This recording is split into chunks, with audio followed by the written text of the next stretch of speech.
workers killed as Niger votes. 7 Electoral Commission workers killed as Niger votes. And Nkrumah, why he stands tall among leaders, is on the front page of the Inside newspaper. Illegal mining looms in Danso North. Pumpo River under threat. More than half Accra residents don't wear nose mask. Ghana Health Service surveillance report reveals this particular situation, and that has been captured by the Ghanaian Times newspaper. Mahama bounced, judgment set for 4th of March. Daily Guide. Stories on the front page of the Daily Guide newspaper. I've been joined in the studios by Hajia Hamdatu Ibrahim, former national chair of the CPP. Hajia, good morning. Good morning. I trust you're doing well. Very well, and you? I'm well.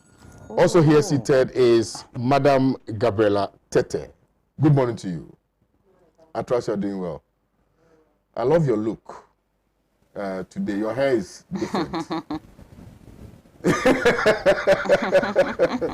We're expecting Saka Salia to join us. I'm sure he's on his way. Today the traffic is a little crazy, so we'll pardon him. I don't know. So let's start with the African story. 7 Electoral Commission workers killed as Niger vote today. Niger vote, I beg your pardon. Hajia, please, if I can start with you. Yeah, good morning, Kwame and Gabriela. Good morning. And good morning to our cherished viewers out there. Kwame, you've taken me by surprise.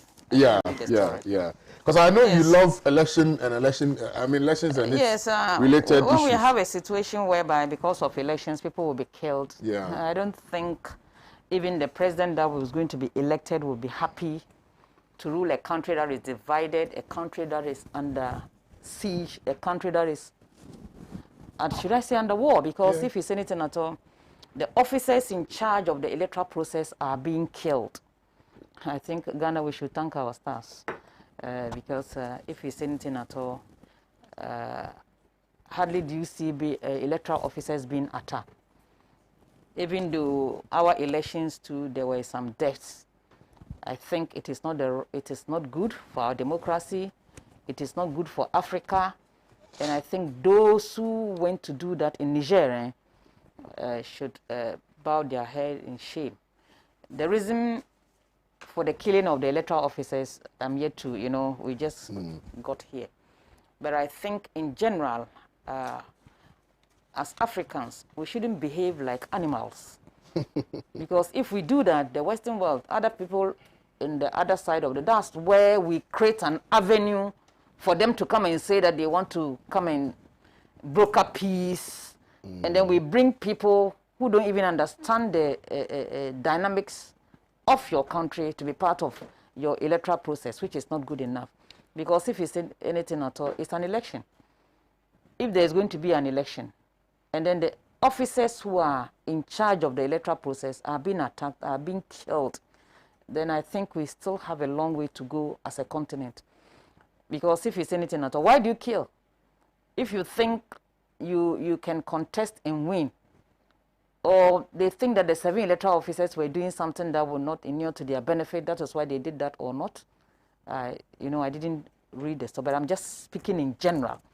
I think we should all condemn what happened in not just Niger, in any electoral process that there's killing, there's mayhem, needs to be condemned on the African continent. Yeah, but if you read the story, it says that the 7 members of National Election Commission were killed when their car hit an explosive device. Explosive device. So which means the government who put announced? Yeah. So which means there's a number of people. Yeah. Oh my God. And the government announced so that now the 3 others were severely injured, severely, I beg your pardon, injured in the explosion which occurred in Gotheye village in the whatever region. So which means some people intentionally put it there. The attack happened while Nigerians were nearly finished voting in the second round of the country's presidential elections. So it's unclear if it was intended to target the Electoral Commission officials or related to the election, said Agalas. The country regularly suffers attacks by Islamist militants and has stepped up security to protect the pool in which ruling party candidate Mohamed Bazoum is facing former President Usman. So a vehicle belonging to the Electoral Commission and carrying election workers to their polling stations hit the mine in the rural commune of Dagol in southeast. And goes on and on and on and on and on. So maybe your assertion can be true. Yeah, you see, so maybe even if it's anything at all, now there's a rerun, isn't it? Absolutely. Between two the candidates. Yeah. The story did not tell us whether maybe it's the stronghold of this particular candidate or that particular candidate, whereby we'll make a fair analysis of the whole thing to say that maybe because this person, no, we don't even know the one who did the attack.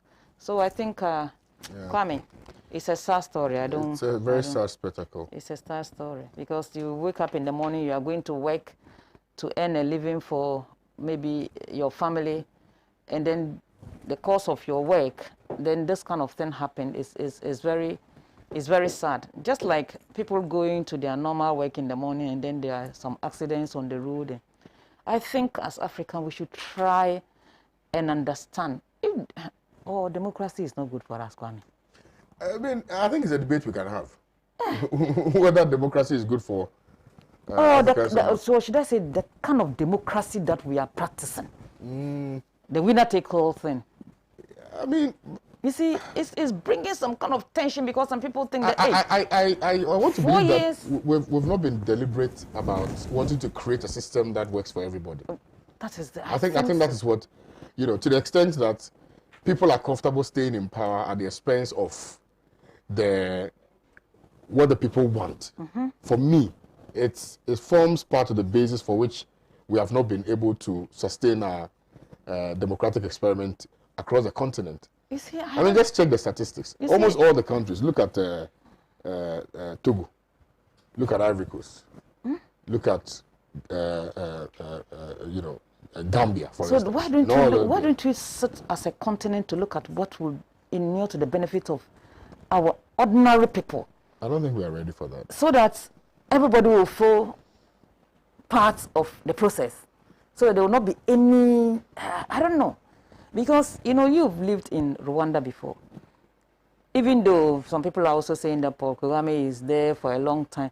But you could see that there's some part of power sharing if you go to the grassroots. Where you have a governor, the deputy is from the opposition. And they are very gender sensitive. It cuts across. If you have seen, we've gone to the villages and see how they are running their. So I think, I don't know, at times I sit and ask myself, why? Why should we kill ourselves because of power? I'm just hoping and praying that we'll get to a point where the proposition from Asante Dr. Kwame Nkrumah can be implemented. Because if you look at the blueprint, I think it's quite clear. Yeah. The path for Africans. Because and he prophesied that, look, neocolonialism may even be dire than even the colonialism. And then look at what is happening. Yeah. I think, let's hope and pray that we'll have a generation that will think about everybody, not just some group of people who will come and create, loot, and share. Right. In such a way that people will be saying, oh, me, I'm not closer to power, so getting what I want to get will be difficult, so let me rather take arms and then maybe fight the system, I think. Right. Thank you, Aja. Gabi, this story appears to be one that has two sides, right? One, we're dealing with the Islamist invasions. The second one, we're dealing with elections. And all of them are very dire, right? How do we approach this? Particularly when on the continent, we've always had conversations about how people have tried to use the state apparatus to subvert the will of the people. And also how people are always at the mercy of Islamic insurgencies, etc. How do we deal with these, issues? Let me say a good morning to our viewers and good morning to both of you as well. Kwame, I think that the issue of Niger is beyond I don't think it's really a governance issue per se. It's just a situation where we have a country that over the course of decades has been at this country has had like 5 constitutional regimes. Yeah. They've had like 3 military coup d'etats. Even if you look at the location of Niger, it's bordered by Algeria, Chad, Mali, Benin, Burkina Faso, Nigeria.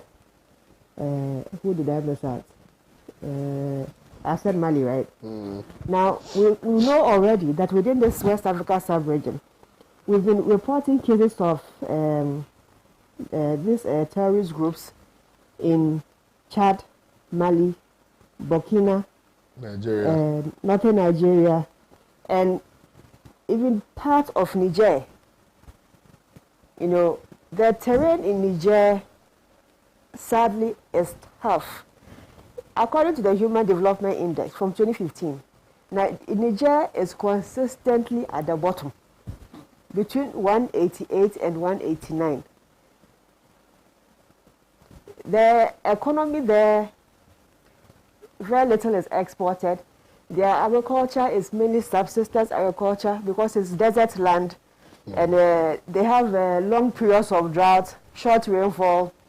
So I remember we once had a conversation about, within the ECOWAS sub-region, about how countries in the sub-region ought to be each other's keeper, and how the development and the survival of each of these countries is dependent on the development and the survival of the other neighboring countries.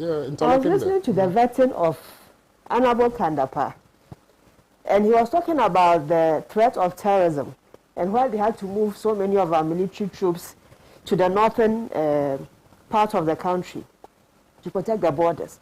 And he said something very profound. He said that in their monitoring of the sub-region, there are communities in Mali and Burkina. Prior to, at the time they came to office, those countries had just about 20% infiltration of terrorist groups. Now, in 2021, some of these terrorist groups have actually now taken over well over 70% of some of these countries. And it is worrying. It is worrying. Why is this ideological thing gaining a foothold in West Africa? It's just so much about ideology. I don't think now the issue is really about ideology. They believe that they use ideology to back their agenda. And people who unfortunately are ignorant, and that's the problem with education. And Niger, unfortunately for them, one of the key challenges they have is access to education. They have a largely illiterate population who don't read. It's not like here, even if you're unable to read, in our country, for example, you have so many media houses, you have so many discussions going on, you have so many documentaries on TV, you can hear at least something and gain some knowledge. In Niger, where majority of their people are living in rural Niger, the exposure is not even there. For me, and I always say this, and I said it earlier on, that the survival of each country within the ECOWAS sub-region is dependent on the rest of the countries within this region. And we must learn to hold each other up by our bootstrings. If the Niger economy, their landscape and everything is tilted towards subsistence agriculture, what can we as a bloc do to also support them, whether it's improved seed varieties, whatever crops they can grow in that kind of space, do something to support them and also help to shore them up. These officers whose vehicle hit a landmine. Landmines, we know, are remnants of civil war. Yeah.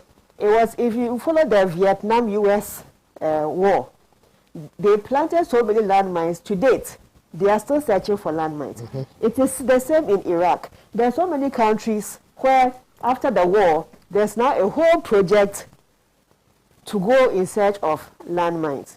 So this could have happened to anybody. It just interestingly happened that it was their electoral workers, of commission workers, whose vehicle was hit at the time when they were going for election. But Niger is a very, very tough country. And I would wish, and I would say, this is always my request whenever I come here to discuss an African story. ECOWAS, since Liberia Civil War, I haven't heard of ECOMOG again. 2 days ago, I was thinking about them. Where is ECOMOG? Why can't ECOWAS arrange ECOMOG again and do something about these little remnants of terrorist groups across the sub-region? Because the safety of all of us is at risk. I'm not just saying because we are in Accra and the south. The safety of all of us within the ECOWAS sub-region, all 300 and something million of us, is at risk. And our leaders in ECOWAS, and this one's speaking to Akufo-Addo directly, our leaders in ECOWAS, chaired by President Akufo-Addo, ought to take the bull by the horn and try and crush these elements before it becomes a bigger problem for us. When you go to the Middle East, how many stories do you hear on CNN about all the wonderful things going on in the Middle East? If it is not car blast, bomb blast, this group, that group, is that the stories we want to be hearing in West Africa? When we have bread and butter issues we are still contending with. So the issues are deep-rooted. And until we learn to be each other's keeper, not just in rhetorics, but in principle and in deed, these things, for me, are not going to cease. And it's only going to get worse for us. We must learn to nip these things in the bud. And last time I also mentioned that Al-Shabaab attacked Kenya because of how Kenya was fighting them in Somalia and the Eritrea region. If we go as one country, we stand the risk of reprisal against us as one country. If we go as a bloc, the threat to one nation is a threat to all the other nations. And then you are facing a much larger force. But this brings into the fore issue about interests and peculiarities, right? Peculiarities in terms of our own internal challenges and how governments are focused on addressing their own internal issues as opposed to, you know, but when you are made chairman of ECOWAS. No, granted, but I'm saying that, and you see, and this is not to take anything away from the submission that I think is a brilliant submission that you've made this morning. But what I want to draw attention to is in respect of the fact that if you look at how, you know, we govern our countries in Africa, for instance, like everybody, like you mentioned, bread and butter issues, we are all focused on trying to address the fundamental needs of the people. And which is why it has become very difficult, almost impossible, for us to come together as one bloc to look at the African project. You know, because when you wake up in the morning, we have to fix our roads, we have to get water, we have to get light. So everybody is really focused on what internally their issues are, as opposed to looking at, you know, other peripheral issues which may not necessarily, of course, I mean, in the final analysis, it's better for everybody, but now it may not. Yes. You see those light-skinned people you see sitting at Palace Shopping Mall in traffic, very pretty little girls and boys begging for money. If we don't fix Niger, we have more of these immigrants coming down on us. The only thing they can come and do here is beg. Now they are selling in traffic. I haven't seen them selling yet. Oh, they are selling shoe polish and then bitter coal, that bitter coal. And they are selling. And then toffees and toffees, things. yeah, they sell. We'll start having migration. I don't want it to be challenges or it's a blessing, whichever you want to look at it. But if you don't address the security in these countries and the people are unable to stay there, they'll migrate.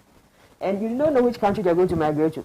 They'll come to Ghana, they'll go to Togo, they'll go to Benin, they'll go to anywhere. Don't go back again. No. But it is the same ECOWAS nations that they are going to be traveling and mingling in. And you also do not know those ones who have been indoctrinated with extremist views. When they are also migrating, they migrate along with their families and everybody else. And you may not be able to control and contain it. So for me, the conversation is how can we help our fellow West African nationals? It does the word after. If a country is not built to trade, it will not benefit from after. What are you going to sell? Nothing. The onions you are coming to sell, Nigeria is supplying Ghana. Even Ghana can produce their own onions. Nigeria has to supply Ghana onions. So what are you coming to sell? Nigeria. So we must help each other up. And it is when our fellow countrymen are all making it, that is when we also make it. It's like all of life. If today I see Saka prospering, I should be happy for Saka. Because if nothing at all, one day I may need Saka to pay some bills for me. Am I lying? It's a fact of life. Is he giving you coupons? He hasn't given me coupons. Saka, don't advertise any water on my show. I have a water company that supports the morning show. Where is it? Where is the water company? They will bring it. So, Kwame, I don't want to make this discussion about the Niger elections per se, because for me the issues with Niger are much more complex than just a presidential poll. Yeah, okay. Although it's important, also the leadership of any nation is important. With the right leadership, they'll be able to garner support from their fellow African countries.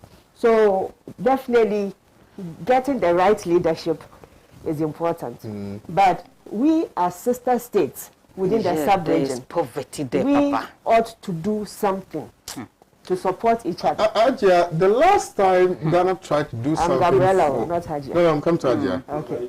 Oh, but I know your name. Ajia, I'm coming to... Ajia, I'm coming to... Oh, please. We are having a very important conversation and I'm enjoying it. You people want to spoil it. We are not spoiling it. Ajia, the last time we tried to assist a sister country like Gabriela is suggesting, we had a problem. You remember when Ghana gained independence, we decided to extend a shoulder of support to Guinea. Ghana, Guinea, Mali. Yes. And we all saw what happened.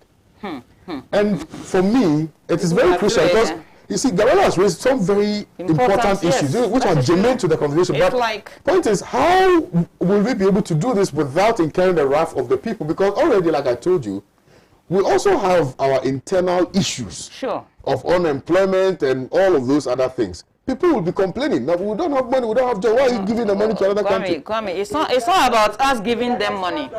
You see, it's not about giving them money. But I'll come back to you, Africans Gabriela. working together for its citizens to be okay, as I rightly indicated from the beginning. Because if everybody, I'm telling you, Niger, I'll tell you a story maybe off, because I don't want to offend. There's poverty, even though there's poverty in Ghana, I'm telling you, people are suffering there. So by all means, maybe if somebody is just sitting down, no work, plant this mind here, I'll give you something. The person innocently, as she's rightly said, no proper education, he or she might not know the danger. Just because of the small things that the person will get, the person will do it. And maybe move away from it. They said, oh, you put it here, but you go away. Not knowing that maybe it's something that is very dangerous that can injure some people.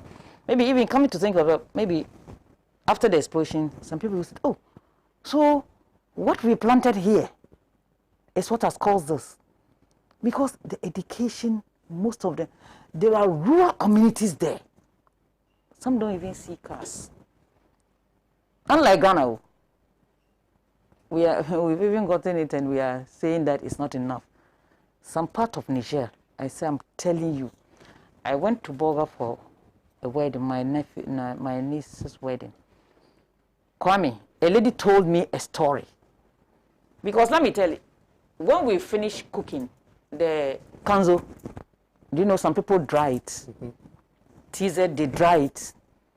After that, they'll mill it and then send it to people in Niger. You don't believe it? Yes. So when I saw some of them correct, oh, we are packing it to. So one lady educated me on what they were doing with it. And I said, oh, then alhamdulillah, let's thank our God. Because even here we can eat and throw it away. So some people are suffering. So now, if you are saying, because we also have challenges in Ghana, we have challenges in Nigeria, we are not going to care what is happening in Mali or Niger, and there are problems there, they will run and come to us, as Gabriela is saying. It is true. Go to the shopping mall. The mothers and fathers are under the trees, yeah. And the children are on the street begging. They've been here more than 20 years old, during the child war that they came. Some of them are married and giving birth, because those girls didn't just come from Niger, they were all born here. So what are we doing as African leaders? I'm not saying in the West you won't see people begging, no, because to my utmost surprise, I got down from a hotel at just near Buckingham Palace. When I walked, I was going to buy something. I saw a man. I don't have a house. Help me to. I said, here too, with a big card. He wrote, I don't have a house. So anybody passing, then he will speak for you to put something in his. So it's happening a bit, I think, in Africa. Look at the resources of Africa, and we are still suffering. Is it lack of leadership, proper leadership? We are not thinking outside the book. We are not planning ahead. Well, we'll discuss Kwame Nkrumah. Yeah. What he thought. So well, let me say good morning to Saka Salah. Saka, good morning. Yeah, good morning. Yeah, unfortunately, I won't bring you into the conversation because we're late. But Gabriela, let me stay with you again. Hajia mentions another very fundamental issue which has got to do with leadership and solution. Because Hajia says, how do we solve this problem? From what you said, how do we... It's not just about the rhetoric. I think you elucidated that. Yeah. But how do we... and I'm sitting here... Maybe I'll bring in Saka. But I'm sitting here and I'm thinking about how. You see, the how. The support doesn't always have to come as physical money. No. Because when it goes as physical money, a lot of the time when the corruption sets in, they never get to the beneficiaries. When you look at these foreign countries, the United States and all these countries, they have all these USAID, AMBETS. Canada has, I think, CEDA also. Germany has GIZ, and they use these multilateral agencies to also further their development agenda in other countries. We could do similar. If education is a challenge in Niger, and we are training teachers in this country, our teachers are some of the best anywhere in the world. Oh yeah, that's true. We can equally, since we know how to construct schools, at least from kindergarten to primary schools, we can build like 1,300, 1,500. Every government can boast of thousands of primary schools and kindergartens. We can start from there. And in these communities, support the government in education. We'll construct the schools for you. You manage the schools. All right. In area of health, we know how to do CHIMS compounds. We may not be interested in going to put there a teaching hospital as yet, but we could go and help with their primary healthcare system, some basic healthcare infrastructure to support them. We can go and support them with the experiences that we've gathered in agriculture. We have, if you go to CSIR, CSIR does very well in research. Whether it is the one for food processing, it is CSIR for agric, they do very well. But what do we do with that research? We can go and explore these countries and see what do they have for the parts of Ghana, in the northern part of Ghana, where you have also dry season and dry lands. What crop varieties have they developed for these places? Can we support Niger with crop varieties? In Burkina, we are happily going to Burkina to buy tomatoes. But that tomato support came from Italy with new varieties. And they say it's GMO tomatoes. But me, I don't know. All I know is that our market women are very excited to go to Burkina to bring us Burkina tomato. So there are many, many ways that we can reach out to support. But for me personally, even here in Ghana, sometimes when it comes to our leaders, giving them physical cash. You make me cry. I'm sorry. That's what because I may be tempted. I don't want you to give them physical cash. Give them something apart from money. Right. Very, very interesting analysis here on the show. And this is what the morning show is meant to do. It's meant to educate all of us and meant to offer some solutions where they need be. And I think we've done that. Saka, how are you doing, my brother? Yeah, Charlie. We're talking Niger. Some 7 electoral members of the Electoral Commission in Niger have died, but they didn't die as a result of their. We don't know that yet. That they died as a result of their of the conduct of their activities. But what we do know is that they died out of, a blast from a landmine on their way to execute their mandate. But we found a way of bringing into the conversation, because Hadia raised the issue about the other fundamental issues, that the people face there, poverty and all the other, attending issues.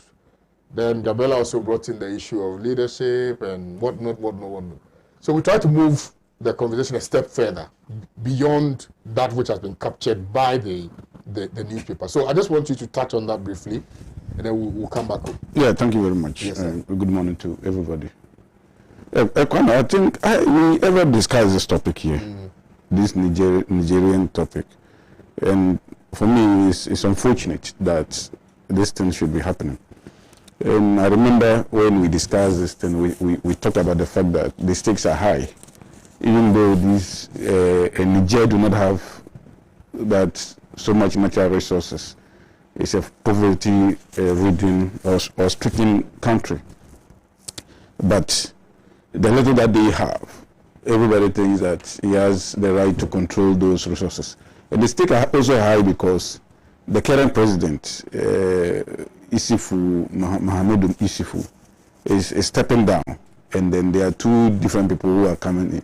One being a former president. Yeah. So it's so dicey to the extent that now they have to go for second round.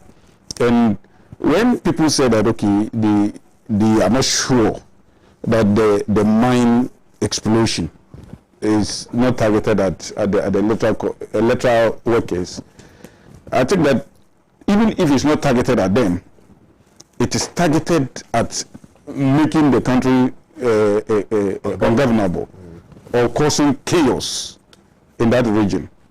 And that is the reason why I believe, and especially, this is not the first time, lead up to the election paper, lead up to this election.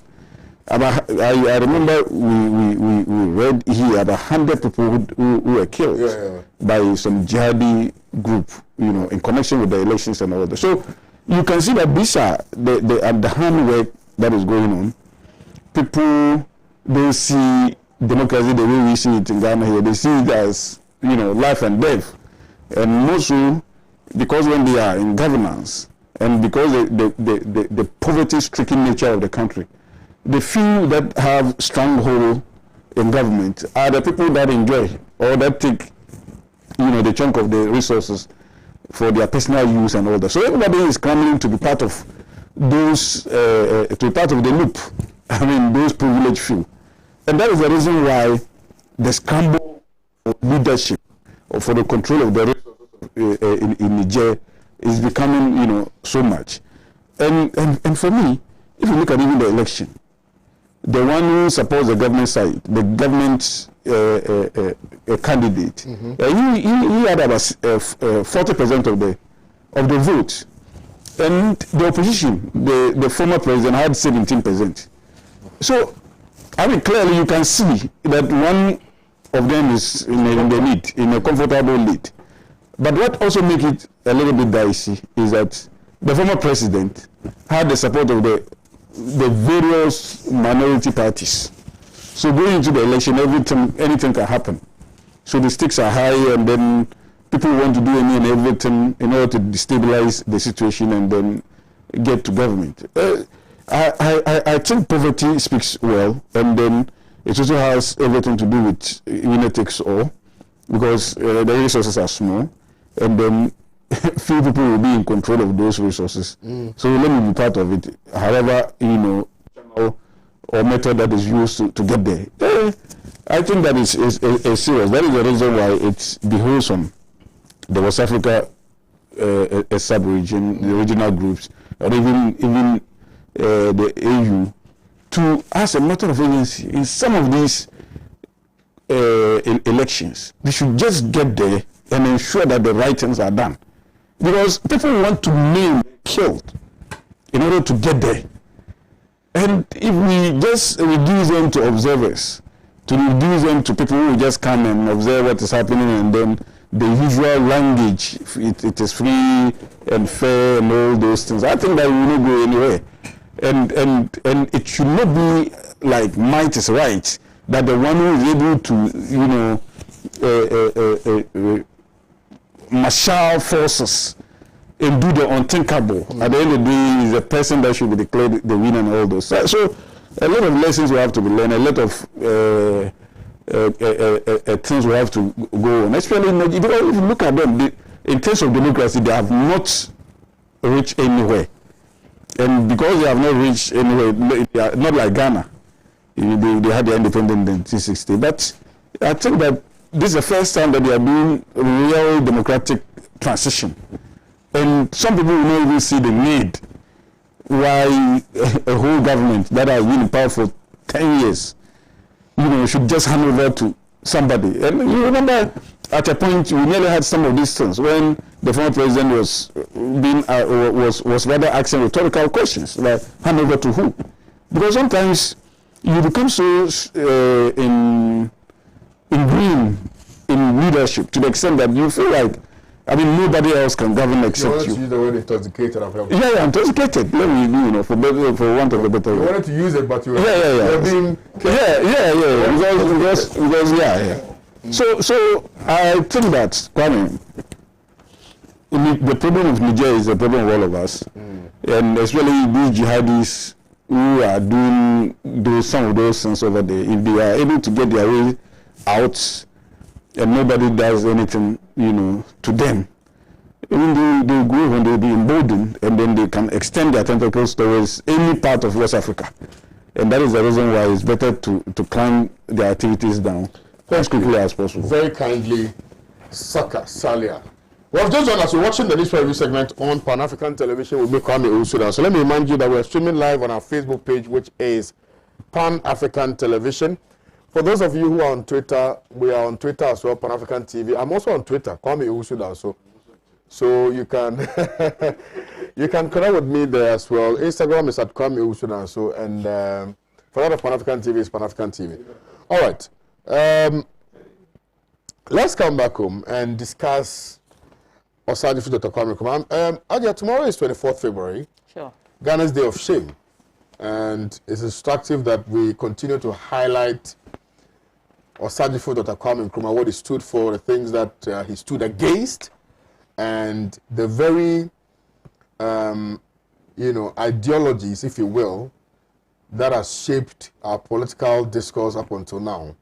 Of course, there are some misgivings about whether or not we have adopted wholeheartedly what he stood for and what he wished for Ghana to become. It's still, a matter that is a contention. But what is not in doubt, in my estimation, is his love for the unification of Africa and his ability to withstand the pressures of the Western powers and whatnot. The issue about the introduction of some diseases which were not in Africa, for instance, he questioned them, and all of that. But right now, we're actually going back to some of these Western countries for aid to be able to address the very diseases that they introduced to Africa. HIV and AIDS, tuberculosis, malaria, and all of those other things.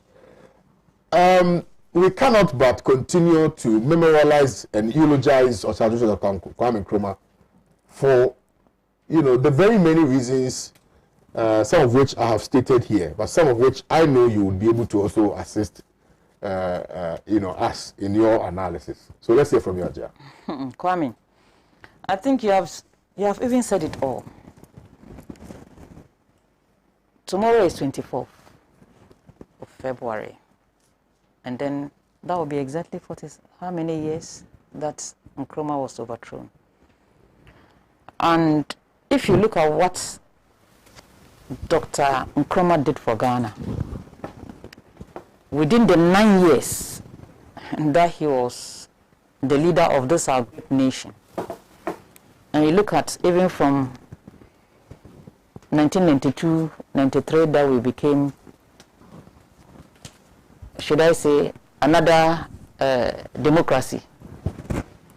You take away all what Nkrumah did from our achievement from independence to today. You take away what Nkrumah did, then we'll be left with nothing. If it's road, he did it. Hospitals, schools. And some of us who are coming from the north are proud of Dr. Kwame Nkrumah because of his foresight, because he was a visionary leader.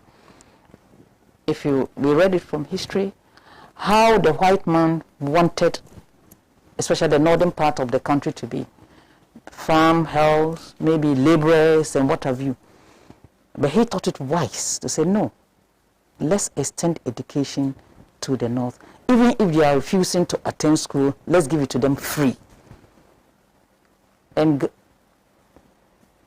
we have produced 2 presidents from that place, 2 vice presidents from that way, renowned lawyers and doctors. Actually 3. You see, if you are going to build a nation, you have to look at the human resources. But if you build nations and you don't have people who are capable of manning the machine, it's cost zero. That was what Nkrumah stood for. And Nkrumah saw that if Ghana alone cannot do it, let's unite. And then people like this Cote d'Ivoire president, what was his name? And other people did not understand. I remember when Nkrumah was 80 years and then this man came to this country. After the lecture, he said some of them did not understand Nkrumah that time. The Tanzanian president, what's his name? Julius Nyerere. Okay. Yes. Nyerere. I thought you were talking about the current one. You see, so as for Nkrumah, if you're going to talk about Nkrumah, I think it would take a whole week talking about his plans for Ghana and for that matter for Africa. But you know, even look at this thing that you were discussing yesterday. I was watching you from the house. This lesbian, what do you call it? Anybody who stands between the West and what they want to achieve, you're like something that they will just eliminate, as they were able to connive with some Ghanaians, and for that matter, some African leaders who did not understand Nkrumah to overthrow Dr. Kwame Nkrumah. I was told when Nkrumah was overthrown, some people went to Akosombo thinking that the place was manned by maybe white people, only to go and see black engineers manning that place. And they were surprised. Nkrumah's the people who were doing all the propaganda against Nkrumah did not even know what he was doing. They didn't know what he was doing. It was after the overthrow. But you know, if you spill oil on it, it will be difficult for you to collect, or water in sand. It will be difficult for you. That was what happened to Mother Ghana. I'm not saying Nkrumah was an angel. No. But you look at the positive side of the person vis-a-vis the negative. What has the person been able to achieve? He was the only president, apart from after him there's Zimbabwe, the only people who can stand in the UN and speak their mind and tell them, look at what we are suffering from now, coronavirus. I remember in 1980 something, or maybe early 80 something, I was in a bus from Kumasi. And there was this woman selling medicine, you know, this medicine, she said she's called Hajia Hawa. She said most of the ailments that we are suffering in this country were imported. She said it, and they were imported. Because their great-grandparents lived up to some years. She would say it in Chi, you laugh. But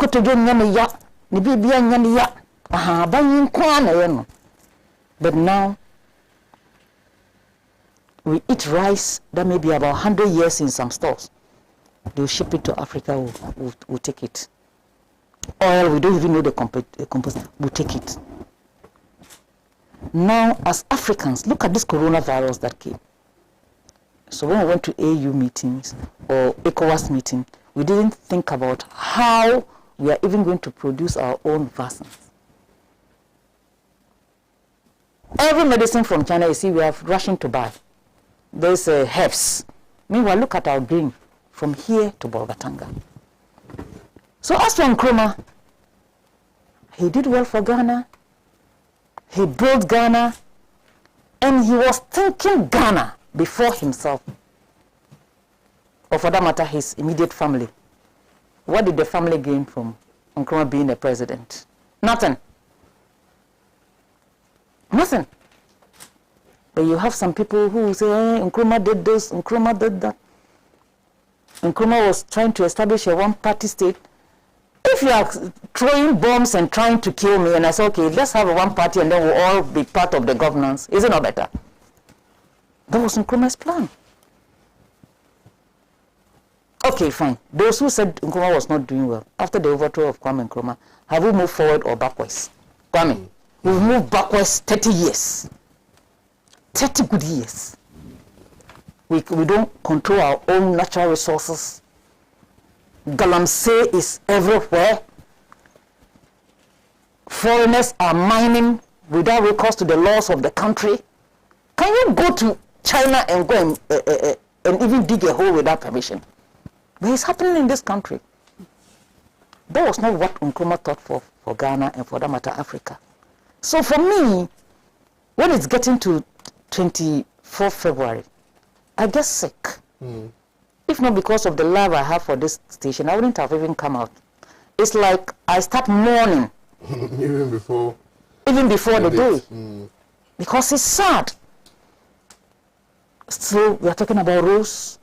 We can't even get proper water. Some villages are drinking water with animals.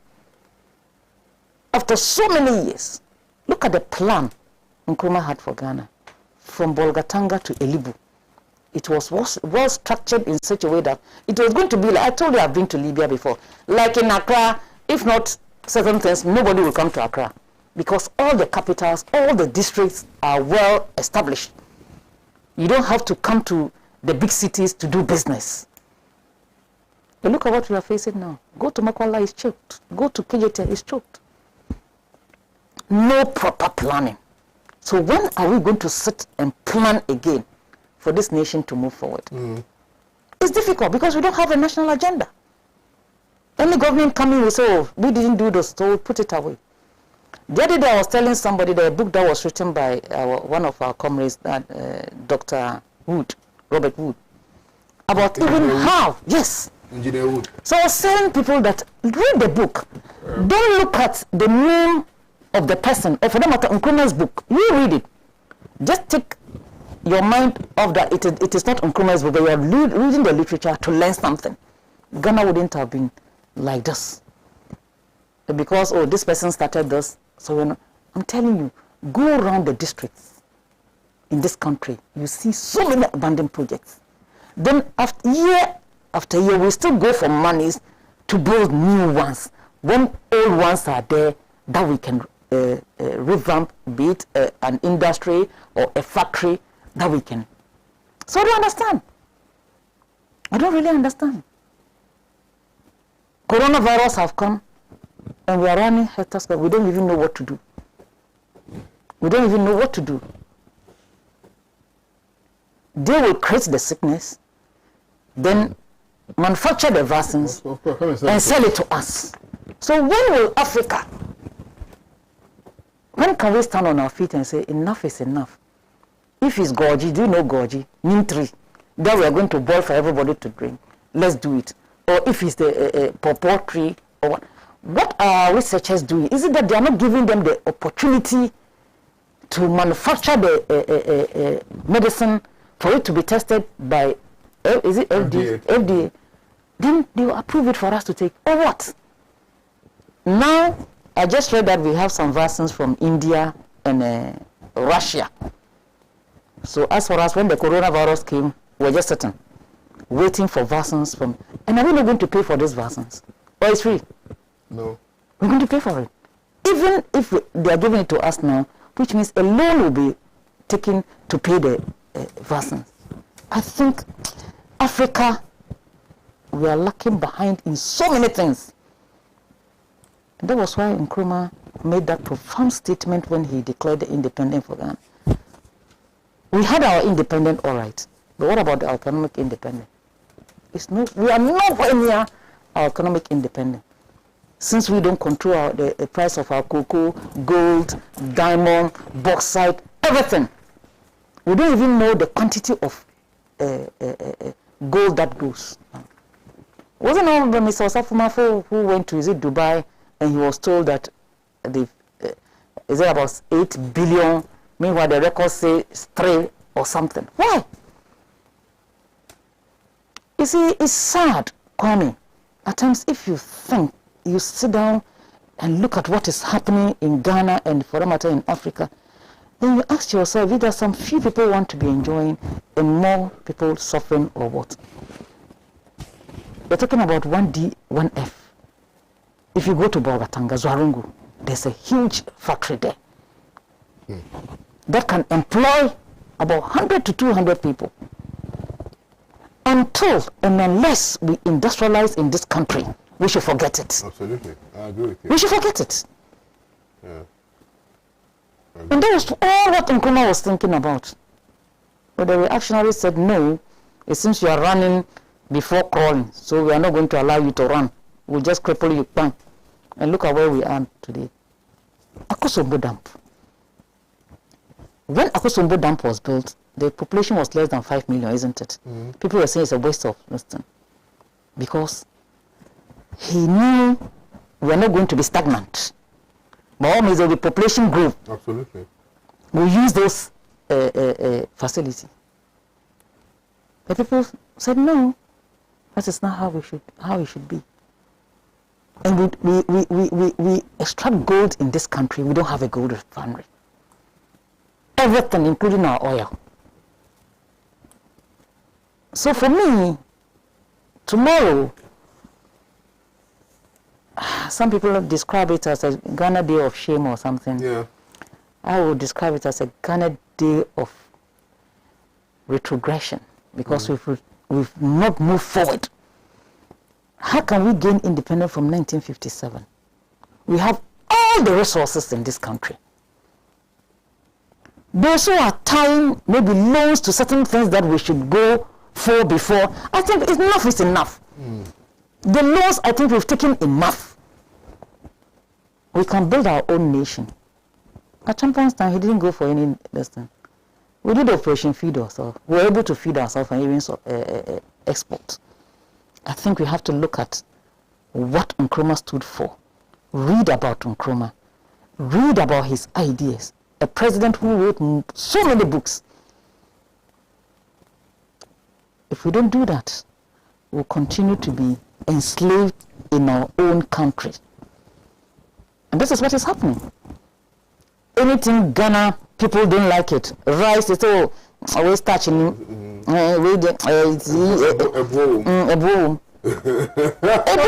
at how you are going to remove the ebo from it. We don't like our own juice. We don't like it. And if we keep on importing, and then if our import is more than our export. Is the coffee juice still on the market? I don't have. Okay. I have to. I have not seen it. I've not seen it in a while. That's what you see, I don't even know how it is. I'm being honest with you. It's very good. It's nice. Oh, okay, okay. You see, we should encourage our local industry. How can we do that? People are bringing cheap goods from China to compete with our local industry. Yeah. And then they are also saying that the taxes are too much. If we really want our industry to grow, we should reduce the tax, or even say, no, our foreign companies come. We give them tax. After 5 years, they will change the name. Come back again. After 5 years, then they will change the name again. There's no proper monitoring of these companies that come to run to operate in our country. So they are here killing our industry. That was not what Kwame Nkrumah thought for this country before he gained independence with the support of other people. So for me, anytime we are entering February, you know me, we don't do Valentine's Day. Me, I don't believe in that. So even the name February alone puts something,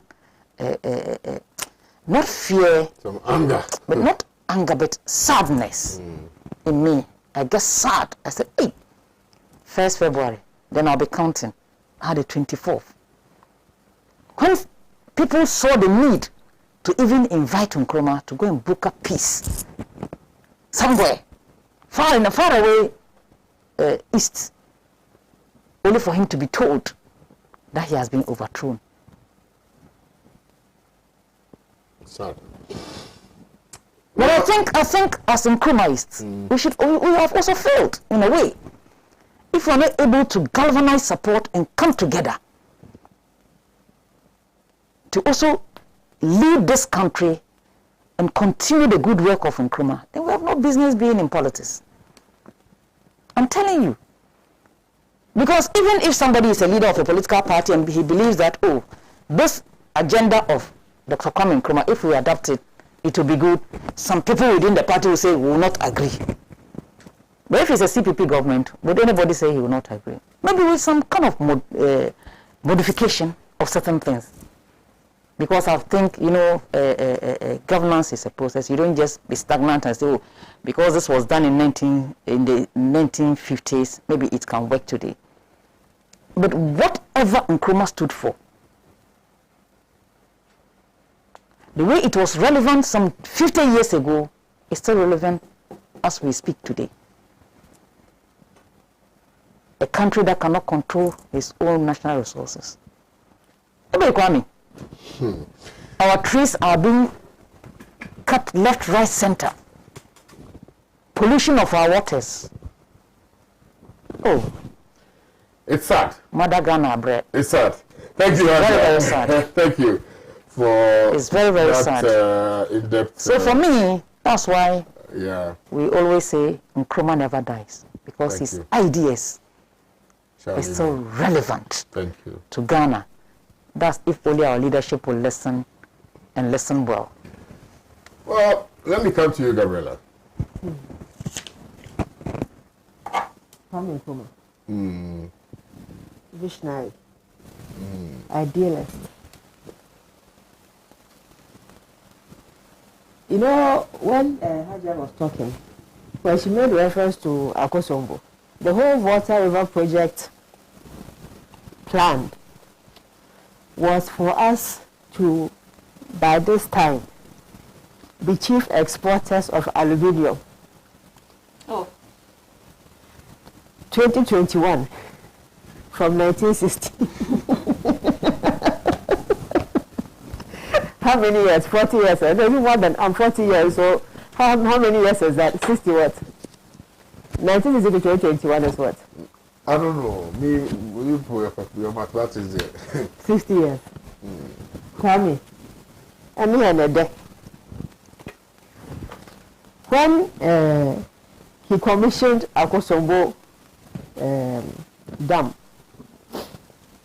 the man's vision was so grand that he had the ability and the foresight to think generations ahead, to think through concepts, find linkages, forward linkages, backward linkages, vertical integration, all kinds of concepts that were even ahead of his time. This man could conceive those ideas. And we take Akosombo project as one. When the dam was built, the purpose was to ignite the country into industrialization. Part of the Akosombo project was to refine bauxite, because we produce bauxite ore. We have large deposits of bauxite. As it stands, under Akufo-Addo's government, our bauxite deposit was given to the Chinese for 3 billion loan. You remember? When under Kwame Nkrumah, the bauxite was to be refined, processed, and made Ghana an exporter of aluminium.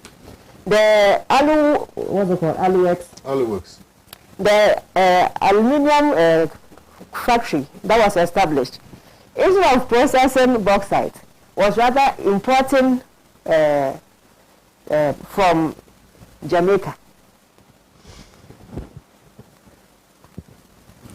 Just take Palugu tomato, established 1964, I think. We know that that area is very conducive for the area of production of tomatoes. He knew at the time that we will have an appetite for tomato paste. The year 2021, Palugu can't even produce 1 ton of tomato paste. What happened to Palugu? Today, we are importing tomatoes, Burkina. Tomato paste, Italy. Tomato concentrate, China. Also, the China one is English. Ah. Now, Ghana, we are fine. Beef processing. What's the name of that one? That company, also in the north. Zwarungu. Corn beef. The corn beef factory, yes. Corn beef factory. 2021. We import corn beef, Brazil. Corn beef, Holland. Ghana corn beef, Ajogong. Give me another product. Milk. Kwame, I can sit here and mention so many companies, industries that this man had thought through. And imagine if we had been able to sustain these corporations. Ghana Publishing. Today, it is holding area, is not terminal. It is holding area for confiscated vehicles. You can't pay the duty, you don't look for your car there. It's ready for auction. And yet, school exercise books, encyclopedia, I don't know, ask us. There's a book that before government gave contracts to, that became an issue. Which was that the one? Yeah. All these textbooks that our students need, Kwame, who's printing them for us? Fabrics, wax prints. Take Akosombo textiles. Today, everybody is in high target. Did you know the high target is imported from China? Right now they do China. I was shocked. China. All along, because of the demand for high target, I thought it was even maybe it comes from Togo or Cote d'Ivoire or Nigeria. It used to come from there. It is from China. But you see, Nigeria is still producing the cloth. Nigeria. Yeah, also then they do very well with cloth production. Yes, they do. Even our GTP. But for the fact that that company is owned by a multinational, I'm sure if that company belongs to Ghana Monfadeka by now, that one is also. Why is it so?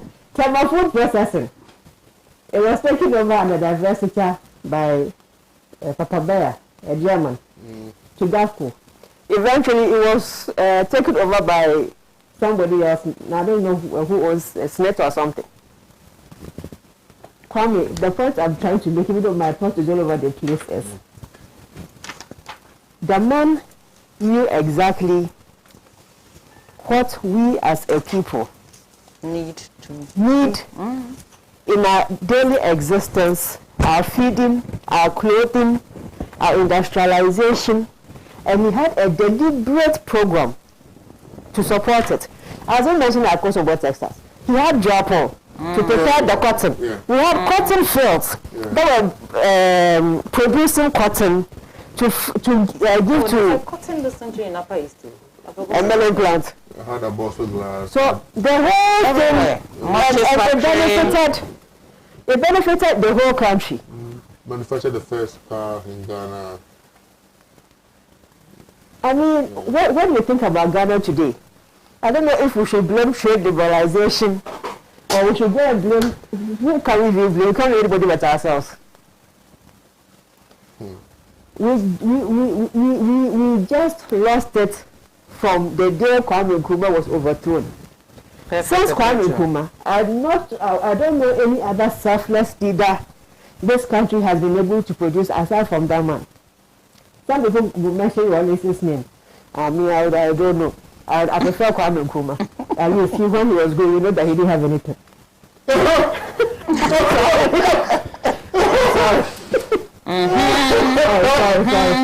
Sorry.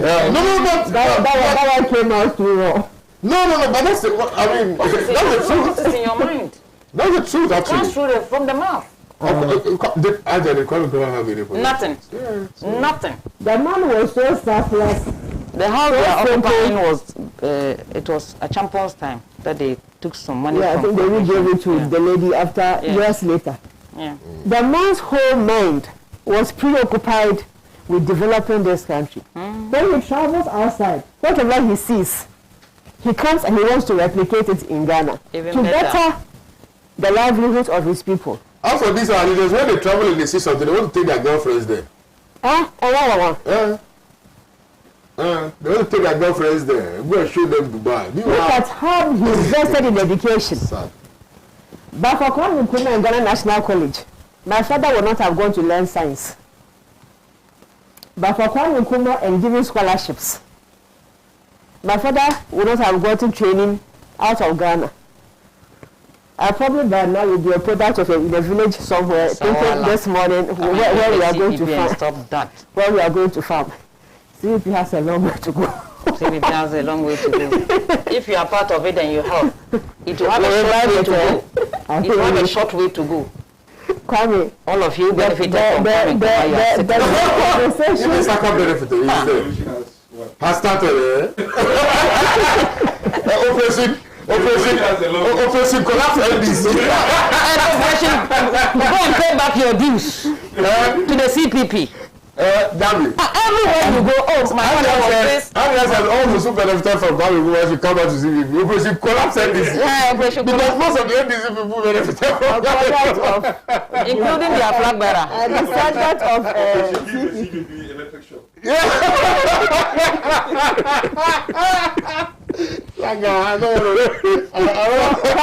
Yes, my boy. No comments. No comments. He stands tall amongst leaders. It is, without a doubt, it is not debatable. There is nobody. It's okay. Thank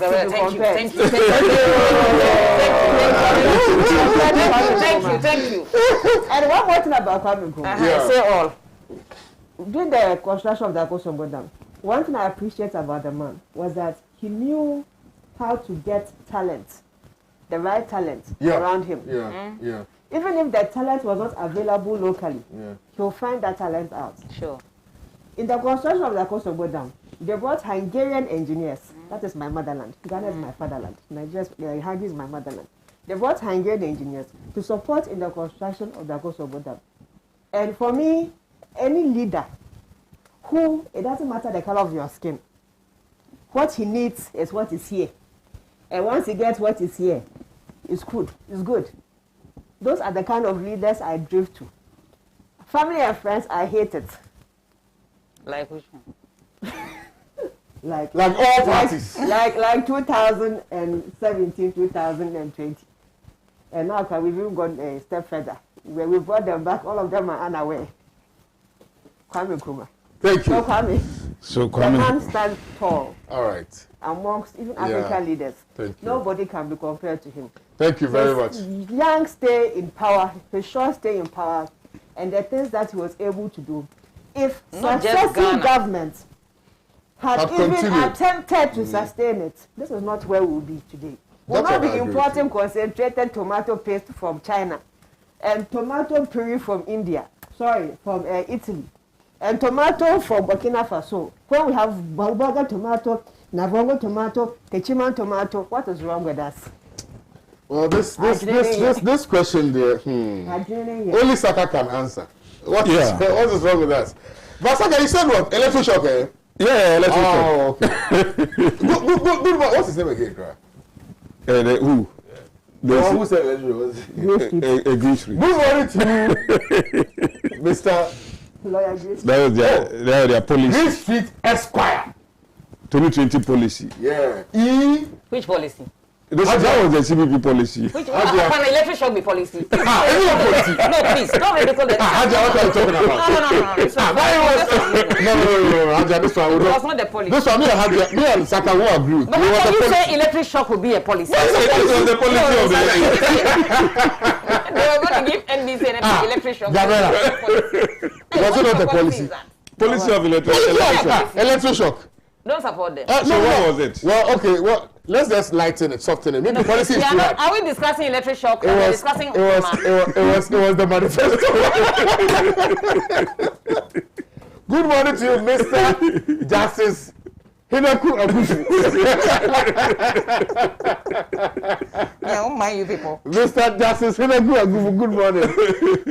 Good morning to you, Nana Ajantua. So you say good morning to my chairman and leader. You're saying good morning to them. Me, I'll say good morning to my chairman and leader. Who's that? So you mean to say you don't know the CPP chairman and leader? Who's that? Who's that? I'll let her come to this show. I don't know. Oh, no, mention it. I don't know her. I know you Delhi, I know Delhi. Mobudu. Mpoma Saponkumankuma is the chair and leader of the Convention People's Party. Okay. Yeah, that's true. What are you talking about? That's true. No, it escaped me. That's true. I thought it was Nana Bright. The name sound like entertainment. Who is entertaining? The name. Sound like a TV presenter. Are you going here to ridicule my party or what? Nana. Eh? Why are you so quiet? We'll make you a chair. Somebody has commented on your thread on Facebook. Say what? And I want to respond to the person. That. But it says, tell us the solutions today and next to come and stop repeating nonsense and mistakes about Nkrumah. And I don't know whether I should respond No, to we are not going to respond. This is my turn to talk. if you stop and one day say to one factory, come to me. If you stop and throw pebbles at everybody, you won't get to your destination. destination. Yeah. So leave them. So can I talk now? Please, you can. I've removed my mask because You want to talk about electric shock? all of you are wearing masks. So I think we should find a day and discuss electric shock. But I can go ahead. Yeah. We'll have to. Kwame, let me make it clear that I admire Kwame Nkrumah so much. I admire Kwame Nkrumah even though I'm a Donka Buze Dombo. Osai Akoto. Thank you. A Bafo Akoto tradition. I brought Bafo Akoto because I think yesterday was the day that he also died. I can't remember the year, but yesterday was his death day. And this is a man that also helped in shaping the tradition that we have as MPP. Kwame. Yes, sir. We are talking about 24th, and I have already gave you the grounds that I admire Kwame Nkrumah for some of the things that he stood for. He stood for the unity of the continent. He stood for the liberation of the African everywhere that the African lives, not necessarily Ghana.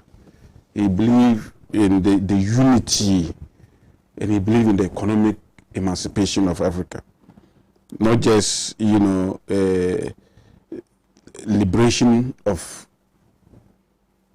political liberation, but even the mind, the consciousness, and all that. So he stood for all these things. But in his work, there were certain things that did not go well. I mean, it's a human nature. And sometimes when we highlight some of those things, it doesn't mean we did not believe in him. And last year, for instance, I remember Sekou Nkrumah came out to say that the coup of 24th February 1966 was justified. That is the son of Kwame Nkrumah himself was saying that the coup was justified in that Kwame Nkrumah. So I justify. Ajay, when you were talking, Kwame, Ajay. No, I just want you to because I'm not Ajay, I said that I believe in Kwame Nkrumah. So whatever I see. So the question you are asking, I don't get. So I will. Let me say explain. something is. Can you let me explain? Go on. Yeah, in his Facebook, you know, on the 24th February 2020, he said that the coup, the overthrow of his father, was justified because maybe he has taken tequila that. No, he did not take anything on that day because Kwame Nkrumah had actually, you know, taken this nation, declared Ghana a one-party state, and that the other political parties did not have any aspiration in the future.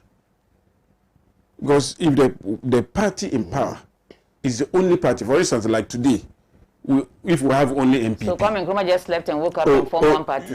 I'm coming. I will get there because when you were talking, you made certain things that I need to correct. Correct.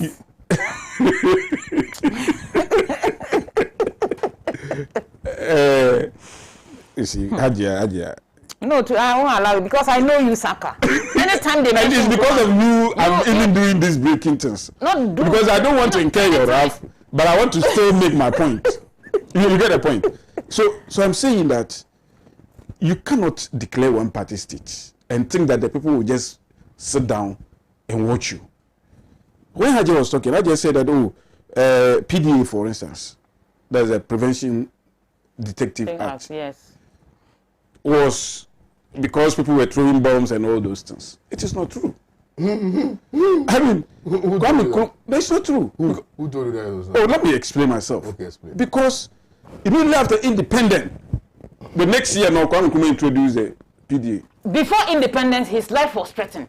Oh, as far as 1954. So no, you see? 54. See, we are talking about these Americans who are arresting people without knowing the truth. No, you see? You see, so we are talking, you see, so for instance, before independence, if you had problem with certain people, whilst you are not the president, if you had your individual when problems. I started talking, I didn't say Nkrumah was an angel.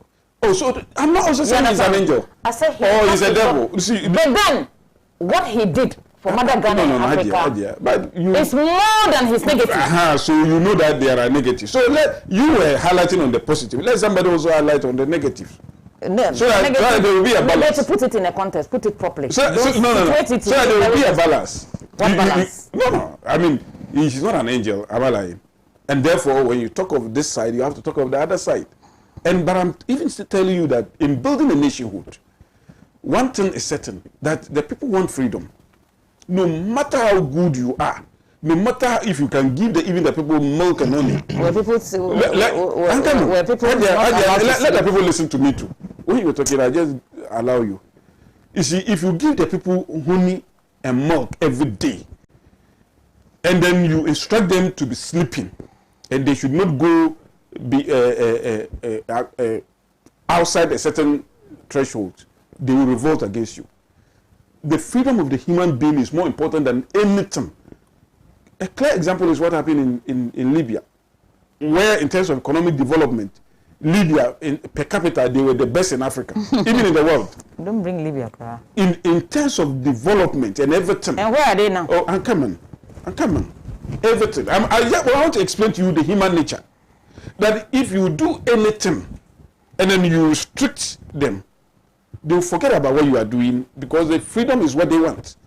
And that is what happened in Libya, where even the people in Benghazi and other places actually, helped the Americans to overthrow and assassinate Muammar Gaddafi. But in terms of what he did in Libya, you cannot compare it to any other leader in the world. So the same thing happened with Kwame Nkrumah. Even with this bombing that we talk about, there were his own people were the people bombing him. Hey! I'm coming. I'm coming. I mean, there are look. So his own people. Yes. Who threw the bomb. Yes. Was Kujoboto arrested? Listen. Was William arrested? Oh. Who were arrested? Listen.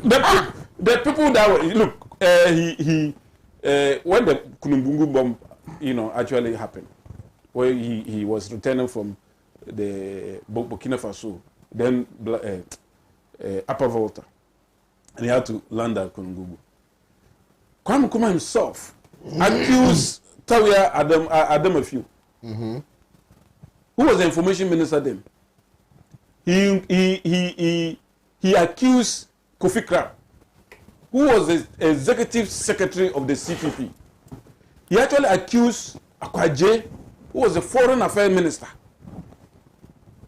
for the Kunumbungu bomb. But today, when people are talking, and then Kunumbungu is mentioned, as if Kunumbungu was thrown by opposition. The opposition could not have infiltrated and they have organized. collaborators. Oh, you are now talking about collaborators, and I mean, why? How would the opposition collaborate with people in government? But what about what about the stadium one? The stadium one? Yes. I That don't had know. Asantua legs destroyed. So now you are out for the Kunumbungu, the most popular one. You accept. Which one is that the no most popular? opposition person Which one was got the most involved. popular? So the stadium one, which they were only accusing. Saka, Only accusing. all what we are saying. The stadium All one, they what were we are accusing. All what we are they were saying. accusing Let's the agree opposition. without admitting all Nkrumah did all that, but he still stands tall. No, when it nobody comes is to- saying that he is not standing So tall. stop the negatives and No. let's educate people to learn the good side You of see, Nkrumah. sometimes we need to bring history what? to perspective. Even before the PDA, Nkrumah had already even brought what they could. Then what was it? It's a Foreign Deportation Act, and in that Foreign Deportation Act, he was only sacking people who were foreigners in Ghana who were against him. Oh God. Yes, it is good for us to say, "Oh God," because it was very bad. Saka. I don't know. I don't know why this is leading. But we need to educate. Kwame, young people. Kwame. Hold on. Why? Hold on. Kwame. Saka, you and I would agree. Listen, you and I would agree. Don't mind Saka. There's a certain disinterest that has characterized the young people now, particularly in this dispensation. Who You and I knew know that. Oh, I'm telling you this, and you know His this. interest in what? Disinterest in the affairs of governance in this country, Patriotism. right? People are there's lack of patriotism. People don't really Yeah. anymore. Okay. And I'm saying that you see. So you want me to sometimes- shield hold on, that it's not about side? shielding. Okay, then Are you talk. shielding? You see, Or you- we need to Sometimes we need somebody to goes- begin Oh. to What we are you need to going to gain begin. from? Because you've been saying this for the past Exactly. years. That What we've been meeting what here. should we highlight? Such that it will motivate. Also, Hold on. I should stop that one. Saka. So then we should cancel that one from it. Saka, Sally, and listen. Nobody is saying you should cancel. What the should we community. say, right, But to the young people who are coming up, Yes. to motivate them, That is it. to encourage them, So that even at their tender age, right, there's a certain fidelity to the country that they must hold dear. Right now, people are tired. I understand, Charlie. But you see, Is that but you see, being the, mischievous? but you see, the truth would have to be said. Which truth? No, the truth, Hadia, would have to be said. That's why I you're told changing you from the reading very book. word go that I You're admire changing the Kwame reading books. I admire Kwame Nkrumah for what he stood for. But I was, and that is even the reason why I told you what even Never die. Sekou Nkrumah. You see, we are talking about 24th. You see, Hadia. Oh, Hadia, you see. Sekou is not a What reference you are point. doing, I'm telling you, if when it were comes to- Gabriela, when it they comes know to how I will biblical handle her. history. You understand? You get the point. Let's So you see, okay, also listen to me, just 1 minute. Okay. I'm saying Sekou is not a reference point when it comes but to he's a CPP. blood And so what? of Kwame Nkrumah. You are not. Samia is not in. Nkrumah didn't go alone. No. Our fathers, great grandfathers were also part of the struggle. No, My but uncle no, Alhaji I Saidi understand that. Nate No, had a- I understand that. But I'm Sekou. saying that I'm So talking don't say about blood. because I'm blood. talking about Kwame Nkrumah's blood. And are you going to tell me that Nkrumah's children did they take to Nkrumah? His brain, his. So, but you his see, let's love even for the forget country, about the blood. did they have- But what Sekou Nkrumah Did said? they have it? What Sekou Nkrumah said? We are talking about. What is She's wrong with asking it? you a question. Answer that question. What question did she ask? You didn't hear. You want to say that because they are blood of Nkrumah, are they behaving like Nkrumah? Are they thinking like Nkrumah? Like they won't lose election in a party and say they have left the party. What are you talking about? Okay, so they are not. That one is smooth. I'll let you talk again. No. Let me. Why? Some of us who are not Nkrumah blood, we've lost elections so many times, but we are still in CPC. Okay, Saka, go on. So even though maybe my point really is about the 24th of February. You see, and the question I asked myself in the head is that was the coup, was the 24th of February justified or not? Then 72 that is the basis. Justified. You see, Kwame, that is the basis of my submission. Okay. It's not about any other thing, whether it was justified for Kwame Nkrumah to be overthrown or not. And I'm saying that if you suppress people to the point where there is nothing that they can do apart from removing you from office, you don't blame the people. Especially as it was done by even military and in the police. Imagine the whole of the army force of Ghana today, and in the police service of Ghana today, the heads, the army commander, and then the inspector general of police, including others, coming together to overthrow somebody. It means that at the instigation of who? No, it means that the person has questions to answer, and that is exactly what happened. You just won. That is exactly what happened. You gained independence when in 1957. Yes, and then 1958. You are bringing laws like PDA, and then oh come on. What was PDA intended to achieve? No, do you know what they did? There was an amendment to the PDA. Do you know? In 1959, they amended the act. And in 1962, they continued to amend the act. But do you know the amendment of the act? The amendment of the act was that Kwame Nkrumah can... the first act says that 5 years, go to prison 5 years without trial. You won't go to court. Kwame Nkrumah will just say that, hey, you are insulting me on radio. Let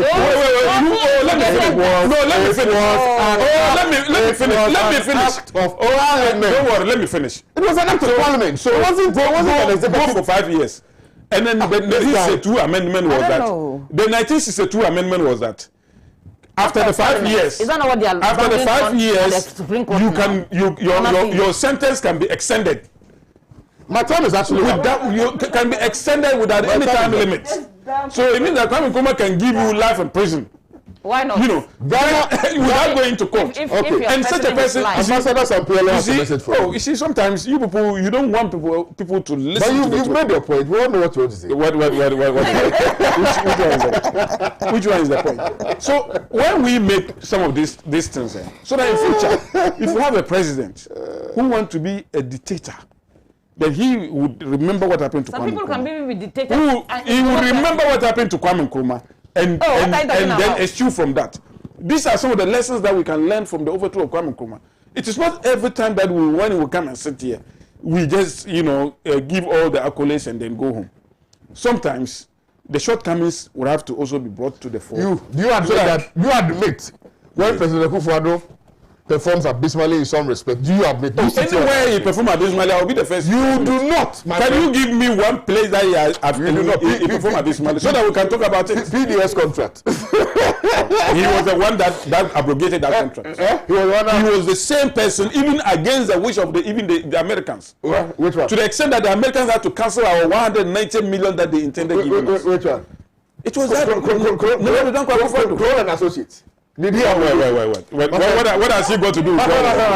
What has he got to do with Kroll? The senior minister was involved in that. Let's not even get into that. Yes, madam. For me, my time is actually what we should be thinking of is the good side of any leader that we can teach our younger ones to learn from. The bad side is also important. That is you don't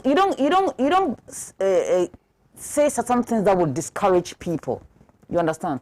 Even though the history books have been changed, there's so many things our children don't know. That's why if they give them Ghana map, go and put that in a Buri, somebody will go and put Bolgatanga in a Buri side, and so on and so forth. I think the topic that we're discussing was Nkrumah, that Nkrumah stands tall when it comes to leadership in Africa. Even in death, he still stands tall. Nobody can challenge that. He died so many years ago.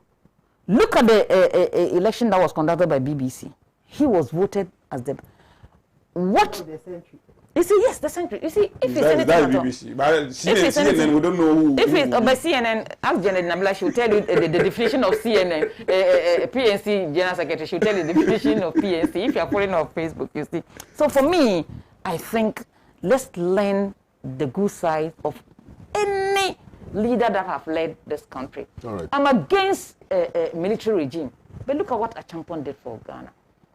Growing up in Bolga, he built the estates in Bolga with Kofi Chale. all the You understand? the stadiums. So and all that. there are positive sides, no two ways about that. I'm not a Jerry person, but Jerry too, he has his negative and positive side. Since we are trying to imbue in our children, inculcating them, sort of conscientize them that leadership, and for that matter, dying for a nation is worth it.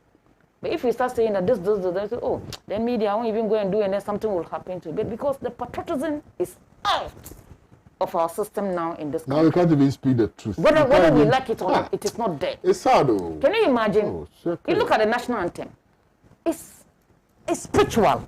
If you are singing the national anthem, it's spiritual. Even a promise on my honor. Me till today, if I'm sitting by the television and the national anthem, I stand in my hall. Oh. Yeah, even me, I stand. I Or stand. The pledge, I put my hand on my You understand? my chest. So if it's anything at all, let's make sure our younger generation, instead of them going for this fries, So whatever you are doing Should- and the should- national anthem is should sung, you eat just get dawa dawa. Oh, so you have to respect that. If we are eating our dawa and dawa you have and to respect the kakese, flag too. coronavirus You will get come because we will even know that it has happened. Whatever I'm But doing. we are interested in eating junk food. That is not boosting our immune system. I think let's talk to our younger generation. So that we'll be healthy. And instead of saying Nkrumah this, Nkrumah that, Abia, Nkrumah that. Meanwhile, my time is Aka, off air, you start talking, you see. Don't Abia. mind me. Ghana indeed is suffering from the paradox of history. To discuss Nkrumah in terms of his work is to reduce him to any ordinary president. Kwame Nkrumah must be discussed in terms of his deep intellectual appreciation of the underlying factors Sure. of international geopolitics, That is it. Pan-Africanism and continental unification. His development agenda was too far ahead of many African leaders who either did not He was understand ahead him of his time. or were too jealous of him. He You were was too jealous. smart for the imperialists. He was too far ahead of his contemporary leaders. Way back in 1961, he had built. He had built our hydro dam and atomic energy.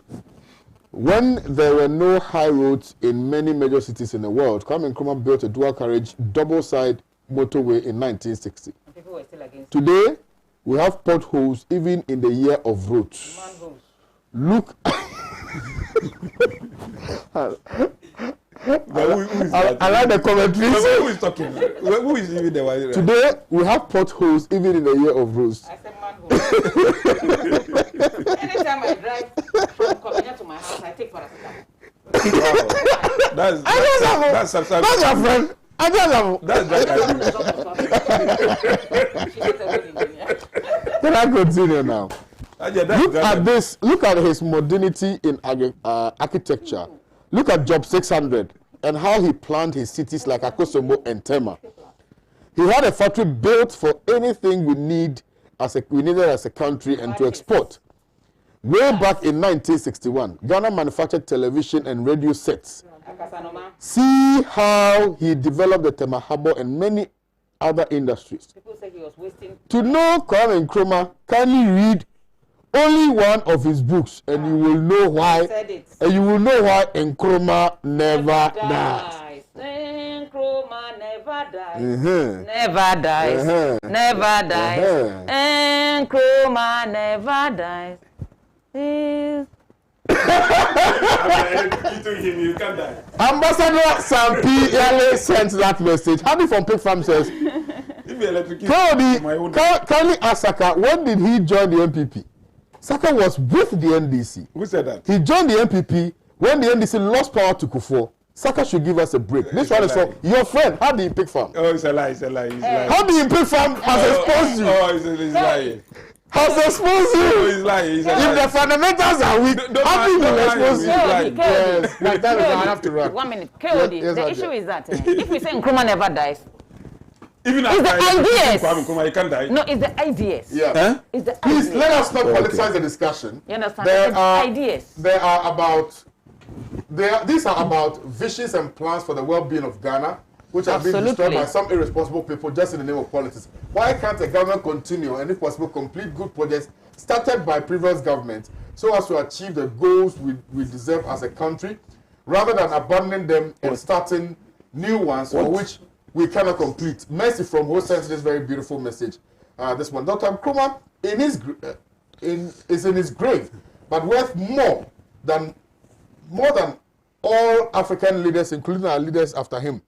If it were not so, he would not have been declared the most outstanding African leader of the millennium. Nkrumah was never greedy, neither was he corrupt. Owusu Tobinyale sent in this Where one. was he declared the most outstanding African leader in the millennium?